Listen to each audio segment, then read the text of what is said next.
He used to wear a wig. My dad. It was the 1970s. A lot of men did. Even his big hero, Frank Sinatra, had one.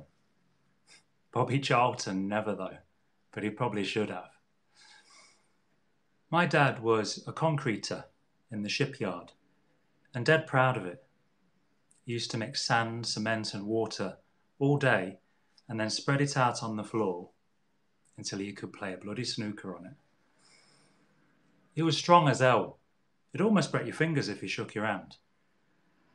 There's a picture of Dad, my older brother John, Sister Shirley and me when we were kids in our backyard one summer afternoon. I was about 5 and we've got our tops off and we're flexing our muscles like bodybuilders. He must have been in his mid-30s and he looks great, like a fight-hungry boxer.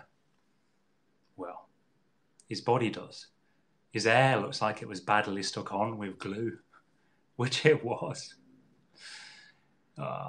He was really sensitive about his wig. Mam drilled it into us kids that we weren't to laugh or make fun of it.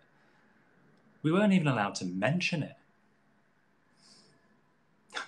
When his hair grew too long at the back and sides, our mam used to cut it and dye the bits you could see to try and match the wig. It never worked. You could see from miles away where the wig ended and my dad began. First time I was embarrassed about it. I was 11. Mam had left my dad by this point and took John, Shirley and me with her. I was going on a school trip to watch England schoolboys at Wembley, and it was what people these days would call a lads and dads day out. All the other kids were already on the bus with their dads ready to go, but mine was nowhere to be seen. I was sat near the back and everyone was waiting for him. Finally, he came running up to the side of the bus, got on, and started a slow walk down the aisle to me. Everyone was staring at him and I could see the other kids covering their mouths trying not to laugh. I knew what was going on.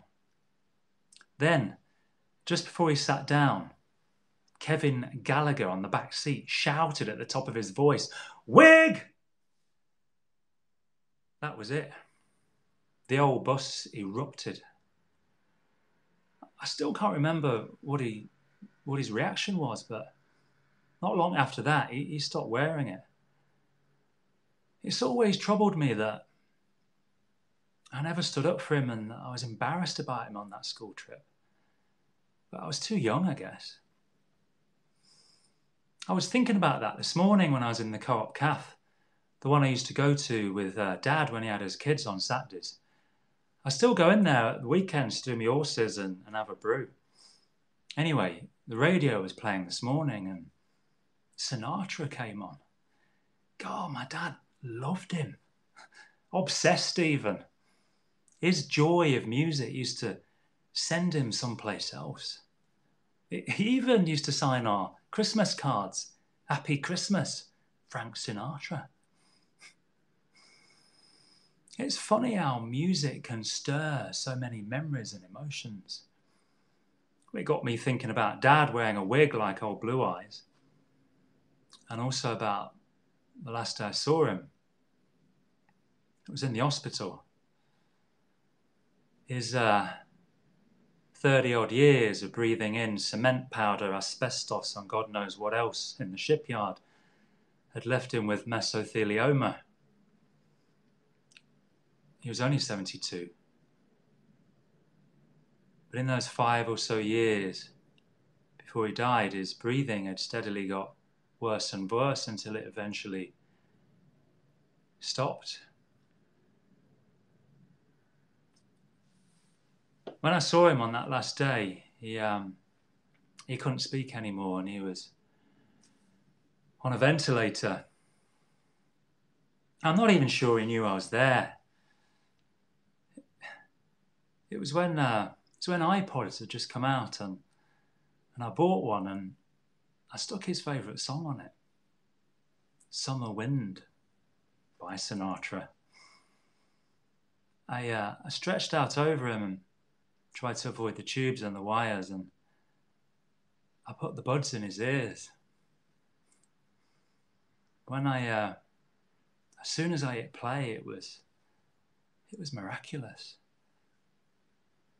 His eyes opened wide and he half smiled and his head sank back into the pillar. Then, slowly at first, he raised both hands and stuck out his left and right index fingers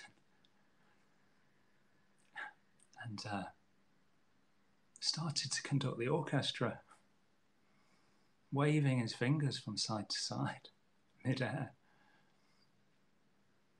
I don't know who or where or what he was thinking about, but for those 3 blissful minutes, he was in a different, better place. When it's when it ended, he closed his eyes.